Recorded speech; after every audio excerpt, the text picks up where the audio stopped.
ও মাই god, outstanding match. হ্যাঁ ভাই, India বনাম পাকিস্তানের ম্যাচ তো হাই ভোল্টেজ থাকেই, কিন্তু ইন্ডিয়া শ্রীলঙ্কার ম্যাচটি আরো দুর্দান্ত লেভেলের হয়েছে।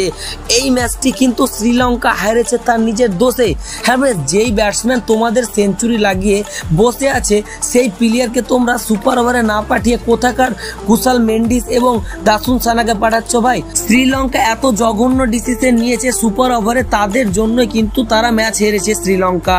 তার কারণ যেই প্লেয়ার সেঞ্চুরি লাগিয়ে বসে আছে তাকে তুমি সুপার ওভারে না পাঠিয়ে কুশাল মেন্ডিস এবং দাসুন সানাকে পাঠাচ্ছ ভাই। তুমি যে সেঞ্চুরি লাগিয়ে বসে আছে তাকে পাঠাও না। আমি তো পুরোপুরি ভাবে বলবো শ্রীলঙ্কা এই ম্যাচটি হেরেছে, এবং কারণ তাদের ভুল সিদ্ধান্তর জন্যই। শ্রীলঙ্কা ম্যাচ হেরেছে, ইন্ডিয়া জিতেছি, আমরা জিতেছি, আমাদের জন্য তো বেটার। শ্রীলঙ্কা ভুল করেছে, তাদের ভুলগুলো শুধরে নিতে হবে তাদেরকে নেক্সট ম্যাচের জন্য, এবং তাদেরকে আরো আগিয়ে নিয়ে যাওয়ার জন্য তাদের ক্রিকেটটাকে। ঠিক তাই উল্টো দিকে ভারত প্রথমে ব্যাটিং করতে নেমেছিলেন, 202 রানের কিন্তু ইনিংস খেলেছিলেন, এবং এশিয়া কাপ 2025 মৌসুমে সব থেকে হাই স্কোর করেছিলেন ভারত। ঠিক তাই উল্টো দিকে 203 রান টার্গেট দিয়েছিলেন শ্রীলঙ্কাকে। প্রথম দিকে কুশাল মেন্ডিস ডাকে আউট হলেও কিন্তু পাথুম নিশাঙ্কা এবং Kushal Perera outstanding brilliant performance করেছেন তারা। তাদের কিন্তু নাম করতে হয় ভাই।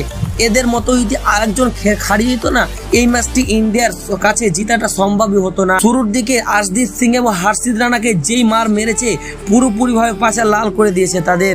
আশদীপ সিং তার লাস্ট ওভারে এবং হর্ষিত রানা তার লাস্ট ওভারে মোটামুটি করে কামব্যাক করে, এবং Arshdeep Singh super over outstanding bowling করেন তিনি। শ্রীলঙ্কাকে সুপার ওভারে মাত্র 2 রান করতে দেয় ইন্ডিয়া, এটা কোনো কথা ভাই? যেই দল 202 রান চেজ করে ফেলে সেই দল কিন্তু সুপার ওভারে কি করে 2 রানে অল আউট হয়ে যায় ভাই? আমার তো বলার বাইরে। অভিষেক শর্মার আবারও কিন্তু অসাধারণ পারি, এবং মেরে মেরে কিন্তু শ্রীলঙ্কার বলারদের কিন্তু লাল করে দিয়েছে, একেবারে লাল করে দিয়েছে। ঠিকঠাক উল্টো দিকে শ্রীলঙ্কার বলারদের নয়, আমাদের বলারেরও কিন্তু অবস্থা খারাপ। একবারে পুরোপুরি ভাবে কিন্তু প্রথম নিশাঙ্কা যেই মারটা মেরেছে ভাই পুরোপুরি লাল করে দিয়েছে মেরে।